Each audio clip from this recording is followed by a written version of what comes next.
Kalau kita sudah mau menuju kasampurnan, kita harus menanggalkan semuanya. Bahkan ilmu kanuragan, ilmu semuanya itu harus kita lepaskan. Gitu. Jadi harus kita lepaskan, kita benar-benar harus menuju kasampurnaan itu kita harus siap untuk menjadi orang biasa. Orang biasa yang benar-benar sudah kita asah lewat hening, menggali potensi dan kekuatan diri kita sendiri ditonjolkan, bukan atas bantuan-bantuan makhluk lain, kodam dan sebagainya. Nek arep ketemu Tuhan itu ya ninggane sampean kabeh, awak sampean kabeh. Maujudnya itu ya ke makhluk, semua makhluk, tajalinya kan ya ke semua makhluk. Jadi nggak usah golek Tuhan atau ning negara liya, cukup kenali diri sampean sendiri maka akan ketemu dengan Tuhan yang sebenarnya. Itu nek pengen ketemu Tuhan. Beda maneh nek sampean terjebak di wilayah halusinasi, merasa ketemu Tuhan, tiba-tiba sing maujud kuwi hantu, lah repot dadine.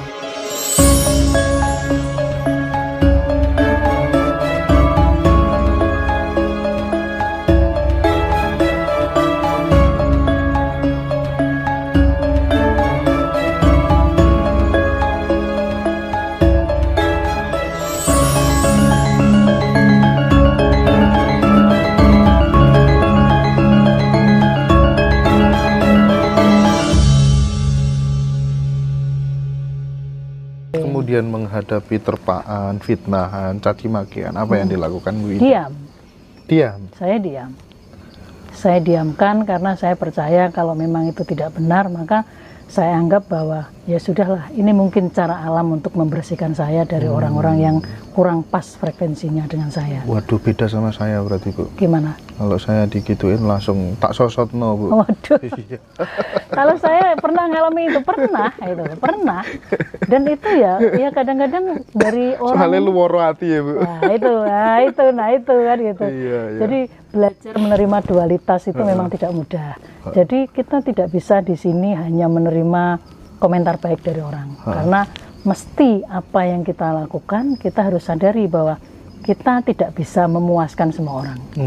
Pengambilan keputusan seorang pemimpin pasti akan ada yang setuju, ada yang tidak. Yang setuju adalah orang yang sefrekuensi, sevisi, semisi dengan kita. Mesti mendukung dan memuji. Oh, wah apik Bu. Tapi yang tidak suka, tidak setuju, tidak sefrekuensi dengan kita, pasti menghujat. Opo iku ngene rek ngene ya, itu mesti. Nah, terus kupingnya awake dhewe ya aja sing tengen tok sing ngrungokno, ya sing ngiwa ya dirungokno ya. Ya wis ora apa-apa lah. Enggak suka keluar ya monggo, gitu aja kalau kita. Iya. Tapi itu barangkali bagian dari perjalanan juga Bu. Saya belajar banyak dari nyosotno wong itu Bu ya. Jadi 98% yang tak sosotno gitu tembus semuanya. Itu. Sejak saya waktu masih tembusnya piye ki Mas maksudnya? Tembus sesuai dengan sosotan saya tadi. Oke, kudu hati-hati itu. Nah, terus dari situ kemudian saya mulailah belajar. Sabdo dadi. Bahayanya ketika lisan, pikiran dan perasaan itu udah menyatu, itu bahaya. Makanya nggak boleh ya menyakiti hati orang-orang yang tertindas itu ya. Tertindas apa lagi? Aduh. Ya itu Mas, kalau kita merasa, apalagi dengan pengalaman itu ya, apa yang kita ucap kok daden, sabdo dadi, iya, ya, itu kita harus hati-hati. Ya kalau bisa ya kita sabdo itu yang baik. Iya, gitu loh. ya. Ada kadang-kadang orang suka nyabdono dengan muga-muga mai rubuh tenan, repot gitu. Lah itu sebenarnya kita sudah melempar energi negatif yang sangat luar biasa. Maka yang akan dipantulkan dari semesta ke kita ya sebesar itu juga energi negatif balik ke kita. Iya. Pancarannya kan begitu kalau hukum energi. Maka kalau kita tahu metafisik, bagaimana metafisik ini bekerja, ya nggak berani Mas nyabdo elek Mas. Mas yo, saya ini kemarin baru kasus saya difitnah tentang uang. Saya klarifikasi panjang lebar. Terakhir saya doakan semoga yang memfitnah saya diberikan umur panjang dan berkecukupan rezeki sehingga bisa bertemu dengan saya lagi. Saya itu mulai sadarnya itu ketemu yang namanya Bosman Mardigu. Ya. Akhirnya kemudian ternyata harus didoakan. Dan sekarang alhamdulillah saya sudah nggak gitu lagi, udah nggak nyosot-nyosotno lagi ya. Udah naik tingkatan sedikit demi sedikit. Iya harus begitu. Dan manfaatnya ternyata luar biasa Bu. Karena membenci, misui wong, dendam orang itu merusak diri kita sendiri. Iya betul ya Bu ya. Tapi kalau kita rilis wong njaluk ngapura wong ki apa angele ta kan ngono. Nah, terus memaafkan orang ya apa susah itu. Wong gak modal itu loh. Udah gitu aja, lempar ke semesta, selesai gitu. Pernah nggak ngitung dari keseluruhan yang produksi pora, pengeringan laos segala macam, aku sawalan untuk duit piro ya, pernah nggak kayak gitu? Kalau yang di Paseban ini kan bisnis tanam sama laos kan baru Mas, baru beberapa bulan.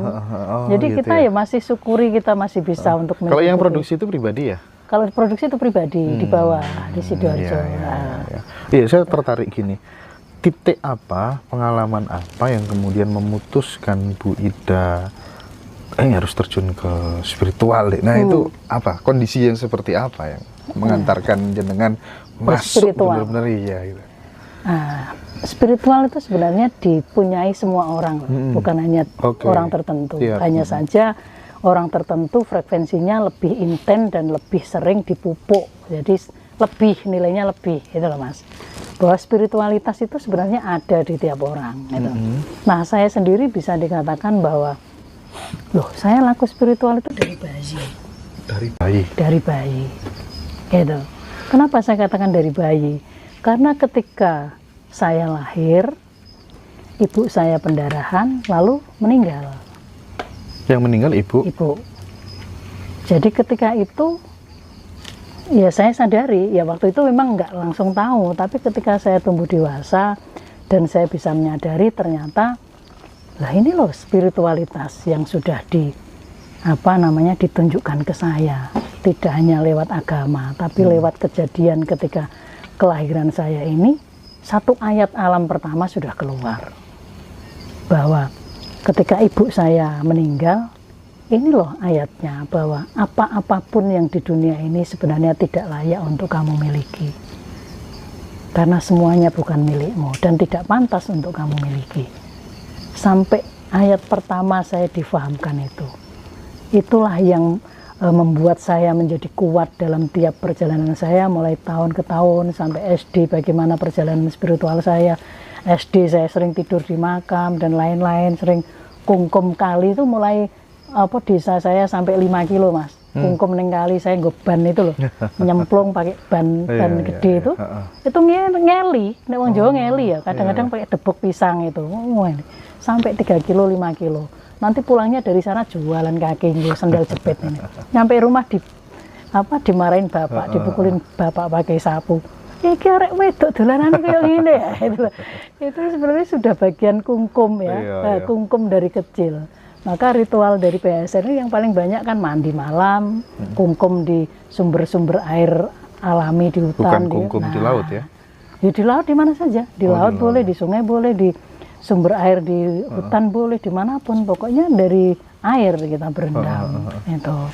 Nah berlanjut ke SMP, ada lagi laku spiritual, ke SMA, sampai saya bekerja. Semuanya saya anggap perjalanan spiritual.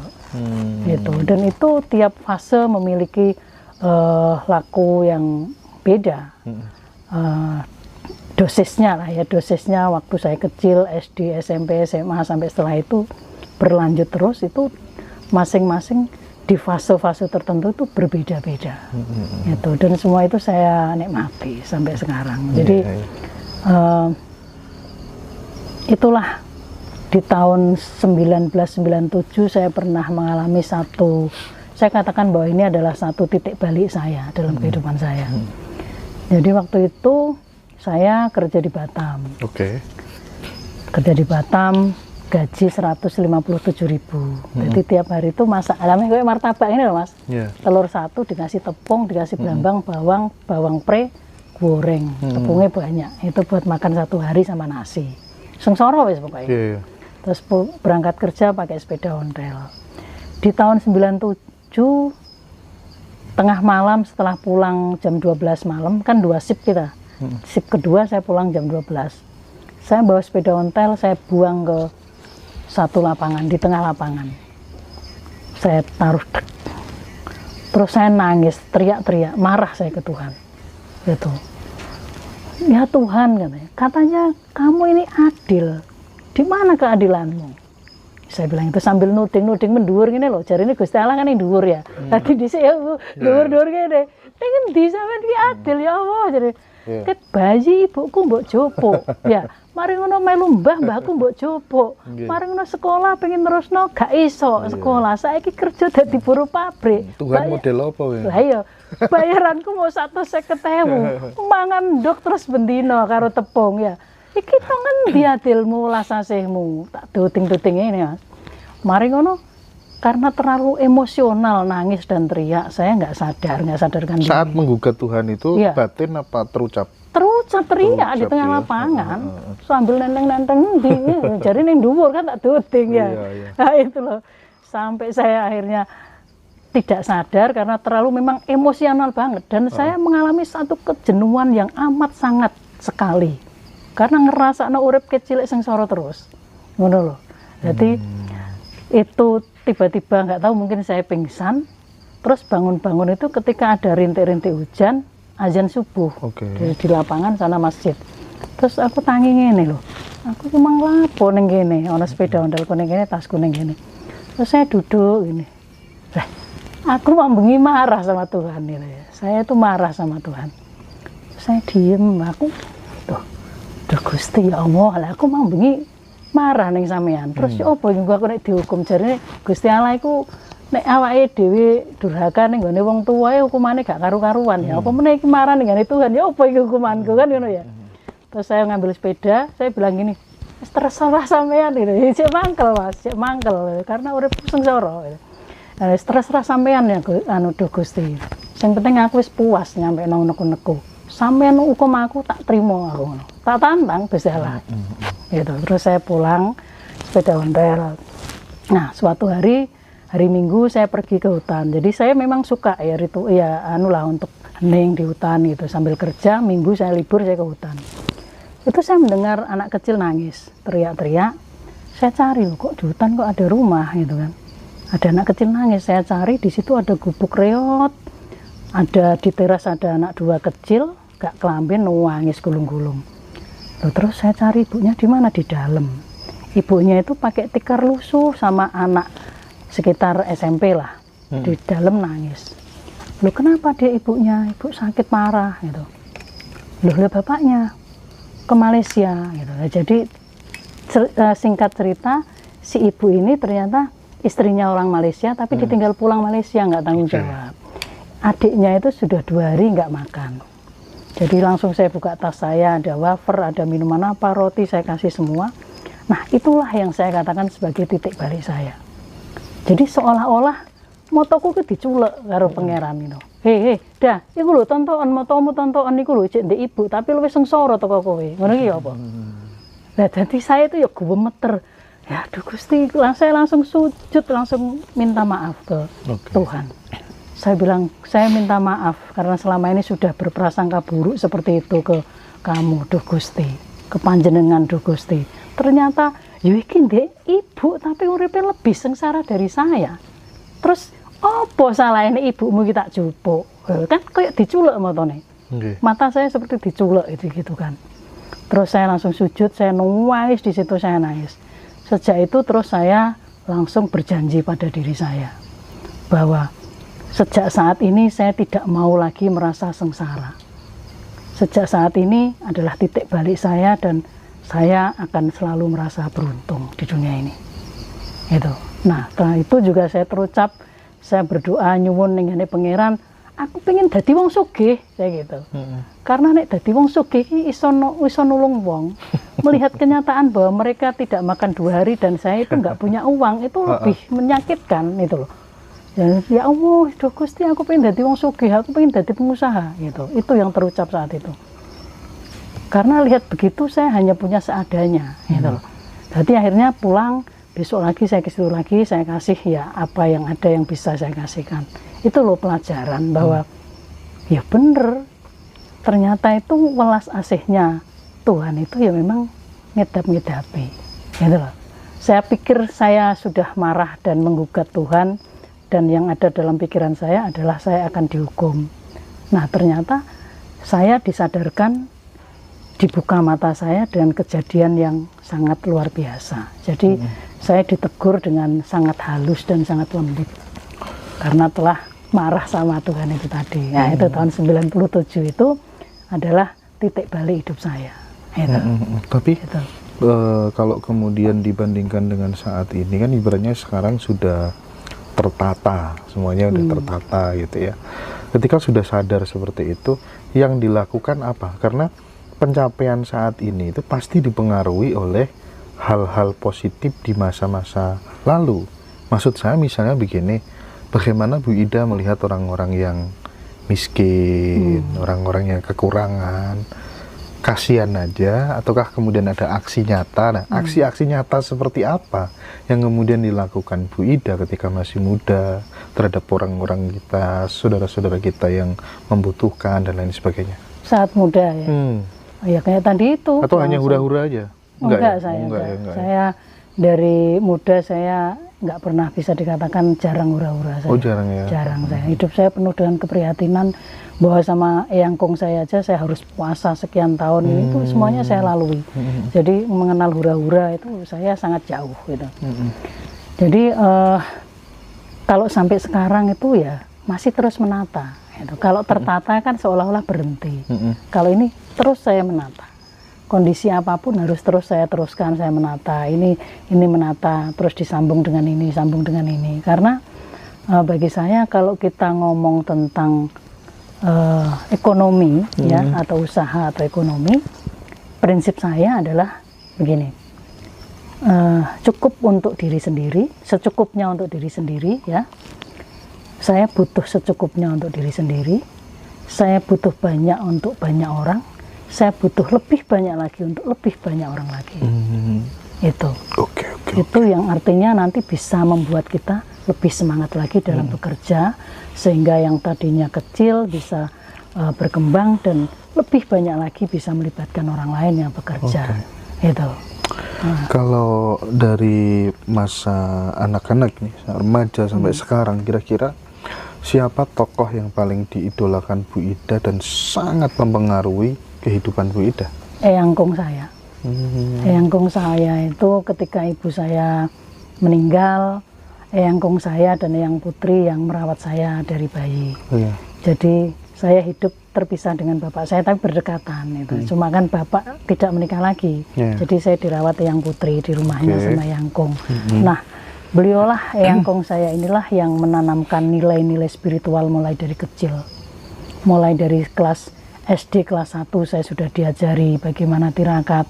Kalau orang bertanya, sejak kapan belajar hening? Mulai SD. Karena saya kelas 1, kelas 2 itu sama Eyang Kong saya tidur jam setengah 12 atau jam 12 kurang seperempat, 00, selalu dibangunkan. Tangi. Nek gak nek rada males dikuendong, dilungguhno. Suruh ngapain? Nopo Mbah? Lungguh kene. Terus maos nopo, maca apa gitu. Wis rasa maca apa-apa, mau meneng. Jadi belajar hening itu sudah mulai SD sama Eyang Kong saya. Eyang Kong saya manekung. Ya dia nggak baca apa-apa. Ya saya duduk diajari beliau meneng wae, meneng. Jadi kadang-kadang anak kecil, ya aku ya kadang-kadang geletak, kadang-kadang tidur di pangkuan Eyang Kong. Tapi saya sudah diajarkan begitu dari kecil. Itu beliau itu yang membentuk karakter saya mulai kecil. Beliau tidak pernah memanjakan saya, bahkan dilatih secara dohiriyah, lahiriah, secara batin dan secara fisik pun saya olahraga saya ini dilatih. Saya harus kuat mikul kayu dari Tegal ke rumah itu kira-kira 1 kilo itu harus saya pikul. Saya harus pergi ke sawah di gubuk kecil untuk menjaga tanaman semangka. Tidak boleh pulang kalau sebelum maghrib. Lah hal-hal seperti itu sudah saya lakukan mulai SD. Itu cara yang saya untuk mendidik saya. Itu. Mohon maaf Bu, ketika dulu atau mungkin pernah punya nggak pengalaman ketika berada pada sebuah lingkungan di mana lingkungan itu menurut orang lain ini buruk, ya, negatif, tapi kemudian Ibu masuk di dalamnya. Pernah nggak ada pengalaman seperti itu? Pernah dulu pada waktu di Batam. Tadi saya cerita loh, saya sobo diskotik itu sudah sering dari dulu. Ngapain Bu?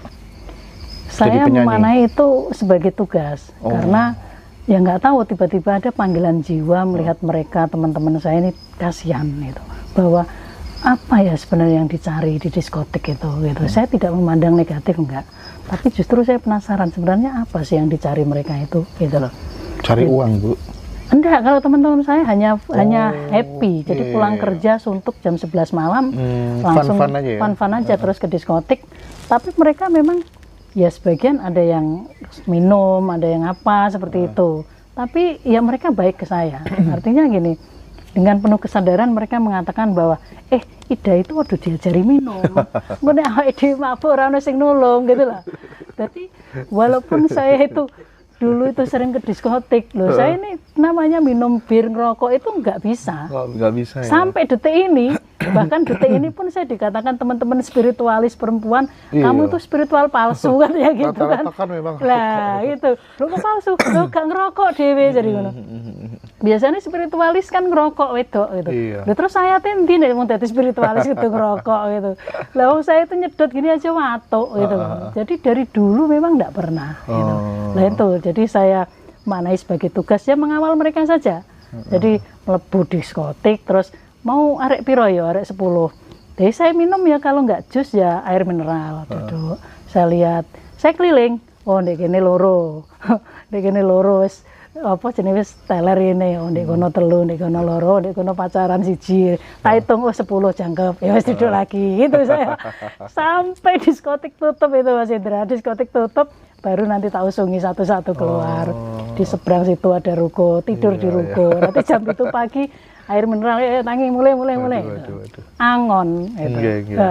Itu tapi tugas itu Bu. Tugas saya. Kayak tapi menarik. Ini juga sama Bu. Lah hal begitu itu kalau menurut orang awam itu kan sangat tidak baik. Nah itu. Tapi menurut saya itu adalah hal yang sangat baik dan biasa. Karena apa? Ya itu tadi yang saya bilang. Jadi seorang spiritual itu harus siap dengan resiko buruk. Ya samudra Bu. Karena apa? Kadang-kadang apa yang menurut orang lain gelap, tapi menurut kita ini terang. Dan sebaliknya, kadang-kadang apa yang menurut mereka sangat terang benderang dan baik, tapi kita lihat secara hakikat gelap. Gitu loh. Nah di situ ini harus hati-hati di situ. Barangkali ini satu pertanyaan terakhir. Ketika kemudian berdirinya Paseban ini kan pasti banyak tamu-tamu baik dari Mojokerto sendiri ataupun kemudian dari luar kota, tentu kan banyak gitu.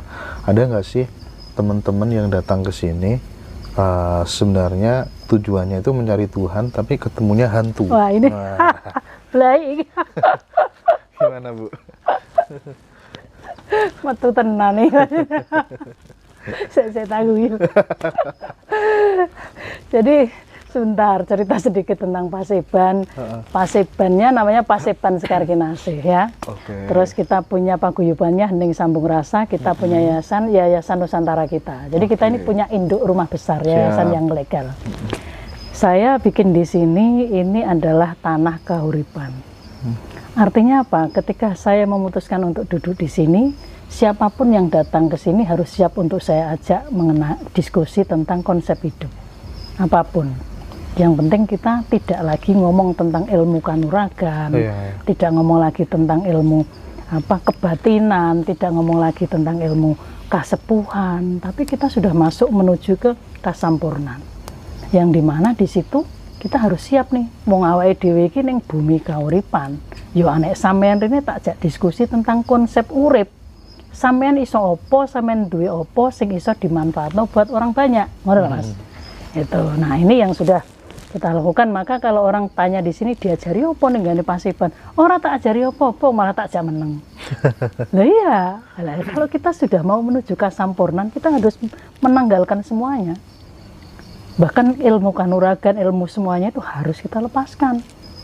Nah, ini menuju suwung itu satu hari sendiri dijelaskan gitu. Jadi harus kita lepaskan, kita benar-benar harus menuju kasampurnaan itu kita harus siap untuk menjadi orang biasa.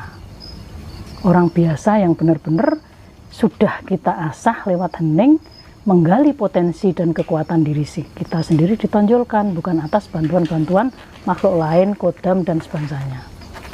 Nah, ini yang banyak tidak disadari orang di sini. Ketika ngomong ilmu nih kudu dicono kabeh dadi menungso biasa duwet diwah aku ora ilmu.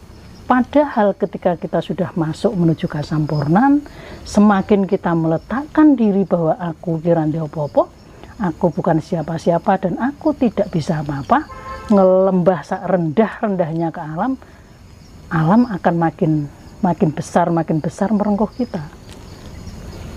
Artinya kekuatan dari pribadi didukung dengan alam sebenarnya lebih besar dibanding dari kekuatan-kekuatan dari luar diri kita. Itu. Nah, spiritual adalah salah satu jalan pencarian menujunya. Kan ya. Juga selain itu jalan untuk pengolahan jiwa kita. Nah, kadang-kadang ya apa ngomongnya ini?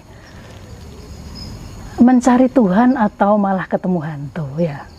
Lah sing perlu ditanyakan, sing Tuhan sing sampean goleki iki Tuhan yang mana? Itu sih. Nah, apakah benar yang sedang Anda cari itu adalah Tuhan yang menciptakan semesta ini? Ya. Atau hanya Tuhan yang ada di asumsimu? Kan ya kan? Kalau Tuhan berdasarkan asumsi sampean kan bisa bermacam-macam. Tuhannya orang Islam beda, Tuhannya orang Kristen beda, Tuhannya orang Hindu beda, Tuhannya orang Katolik atau lain beda semua. Gitu, ya. Jangan sampai kita terjebak di wilayah halusinasi lagi, delusi lagi, bahwa dalam ritual atau dalam hening ataupun ritual apapun merasa ketemu Tuhan. Kalau ada orang yang bicara bahwa sudah bertemu dengan Tuhan, itu sangat tidak benar. Jadi apa mau menjangkau Tuhan? Wong Tuhan itu tan kena kinoyo ngopo kok merasa ketemu Tuhan. Maksudnya ketemu Tuhan yang secara fisik nyata njur jare Tuhan iku maha besar gede lungguh ndek kursi sing gede yo gak ngono kuwi. Nek arep ketemu Tuhan iki yo ninggane sampean kabeh, awak sampean kabeh. Maujudnya itu ya ke makhluk, semua makhluk, tajalinya kan ya ke semua makhluk. Jadi nggak usah golek Tuhan atau ning negara liya, cukup kenali diri sampean sendiri maka akan ketemu dengan Tuhan yang sebenarnya. Itu nek pengen ketemu Tuhan. Beda maneh nek sampean terjebak di wilayah halusinasi, merasa ketemu Tuhan tiba-tiba sing maujud kuwi hantu, lah repot dadine. Tapi kan pemahaman itu riskan juga, Bu. Ketika kemudian menganggap Tuhan sudah menyatu di dalam diri kita, terus ngaku-ngaku Tuhan, terus apa fungsinya juga? Ada sebutan makhluk, kalau kemudian di dalam makhluk juga terdapat Tuhan yang maha segala-galanya. Kadang repot juga, gimana Bu? Nah ini ngomong ngaku-ngaku Tuhan, ini jangan sampai nanti jadi apa ya? Akhirnya jadi mundur lagi ke pemahaman manunggaling kawula Gusti, ya kan? Manunggaling kawula Gusti itu kan banyak di stigmakan negatif, bahwa akhirnya dari pemahaman ini adalah pengakuan manusia sebagai Tuhan, kan begitu. Padahal bukan begitu. Ketika kita sudah nyawiji dengan Tuhan, itu kita bisa merasakan bahwa Tuhan dalam bentuk zat dan sifatnya ada dalam diri kita. Merasakan, bukan merasa. Itulah yang dinamakan manunggaling kawula Gusti. Lah terus piye aplikasinya atau kita mengejawantahkan dalam kehidupan kita, ya kita lakukan sesuai dengan sifat-sifat Tuhan. Maha memberi, maha pengasih, maha segalanya. Itulah Tuhan yang sebenarnya, Tuhan yang maujud dalam diri kita. Wujud kasuistis, kasus-kasus yang kemudian datang ke sini, terus kemudian dia ketemu yang namanya hantu atau halusinasi itu. Contohnya apa saja, Bu? Dia merasa gimana gitu? Iya, ya banyak sekali. Yang pertama masuk itu, kayak kemarin pembukaan tali sambung rasa saja contohnya. Saya matikan semua dari sini, saya transfer energi ke seluruh Indonesia itu. Mulai dari ada Papua, Jakarta, Jogja, macam-macam. Semuanya merasa, kan ada testimoninya itu. Oh, merasakan ini. Ada juga kadang-kadang yang tadi hadir ini. Nah, itu gitu ini.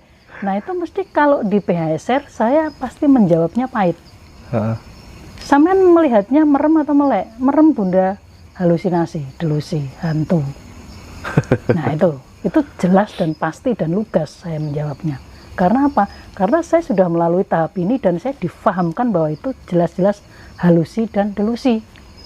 Jadi jangan merasa ketika Anda hening merem gini, wah karena tinggi ilmumu terus kamu merasa ditemui Pangeran Diponegoro, Pangeran Sopo ya, ditemui Raja Brawijaya lah, Raden Wijaya lah, atau Eyang Soekarno lah, itu semua bullshit. Itu halusinasi. Dan ini harus kita katakan kepada adik-adik generasi kita milenial sekarang, karena masih banyak yang terjebak di situ. Kalau kita proses menuju hening itu harusnya makin hening makin tidak ada apa-apa. Nggak ada apa-apa. Kalau kita niat meditasi, niat hening, samadhi, terus diniatkan untuk wah muga-muga ketemu Eyang Soekarno, yuk mau tenan dalam hayalanmu yang lewat. Memorinya tadi. Ya karena sudah diciptakan deh, cipta ini telengin cipto sudah bicara bahwa saya pengen ketemu si A si B, maka yang ada lewat ya kuatnya pikiran kita menciptakan bayangan Pak Karno, itu loh, itu ya. Atau sebelum hening, sebelum meditasi baca biografi. Tidak hanya lewat aja Bu, kadang memberikan sinyal Jakarta akan tenggelam. Nah itu tadi balik lagi, didapatkannya merem apa melek, wes ngono wae parameternya. Kalau merem jelas delusi, halusinasi. Tapi ini ngomong konteksnya dalam lingkup PHSR loh Mas. Ya, saya tidak menyalahkan orang lain. Kalau orang lain meyakini lain, monggo silahkan. Kalau samain bertanya di PHSR, jawabannya pahit. Itu. Itu. Ya. Cukup Wida? Cukup. Iya, terima kasih banyak ya. Terima kasih, mudah-mudahan ini bermanfaat buat teman-teman semuanya. Sehat selalu Bu Ida. Terima kasih, rayu-rayu.